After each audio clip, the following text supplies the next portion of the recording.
Voyons ensemble comment procéder sur Silae pour gérer le changement de type de contrat ou de statut d'un salarié.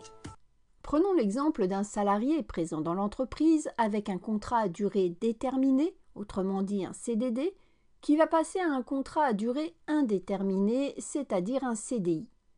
Dans Silae, pour gérer ce changement de type de contrat, il est conseillé d'utiliser l'assistant de création d'emploi. Ainsi, 2 bulletins seront créés sur le mois pour les 2 emplois différents. Pour cela, par le menu « Fiche salarié », sur la fiche du salarié concerné, dans le bandeau de droite, cliquez sur le lien « Ajouter un emploi ». Une fenêtre s'ouvre vous proposant 3 choix selon la situation du salarié. Sélectionnez « Effectuer une modification ou un avenant sur le contrat en cours » si le changement ne nécessite pas de rompre le contrat en cours, mais que juste un avenant au contrat est nécessaire. En cliquant sur « Suivant », vous devrez choisir à quelle date le changement va s'opérer. En validant cette fenêtre, une nouvelle fiche emploi sera créée, reprenant toutes les informations de l'emploi précédent et les données concernant le nouvel emploi, comme la date début d'emploi et le motif de début d'emploi avec le code 901 changement de situation administrative du salarié ou de l'assuré.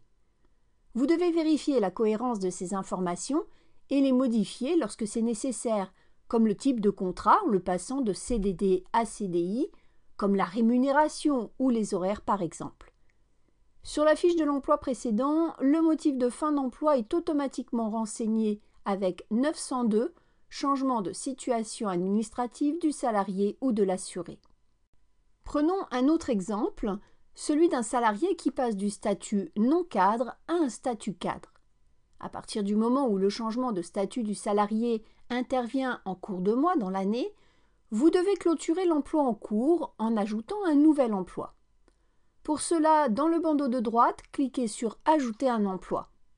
Sur la fenêtre qui s'ouvre, sélectionnez l'option « Effectuer une modification ou un avenant sur le contrat en cours » et cliquez sur « Suivant ».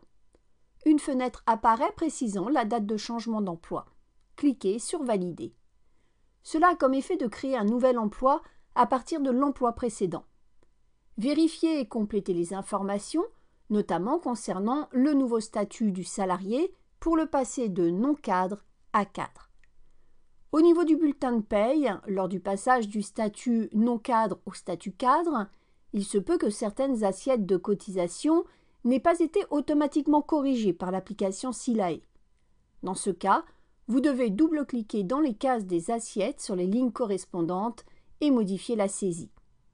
De plus, lors d'un changement de statut, il convient de passer par le menu « Paramétrage méthode » pour paramétrer les méthodes 180 et 204 pour gérer le calcul des tranches Agir Carco et Prévoyance. Définir sur la méthode 180, retraite, changement de statut en cours d'année, la valeur N pour faire repartir de 0 le calcul des tranches Agir Carco ou la valeur 1 pour conserver les cumuls antérieurs.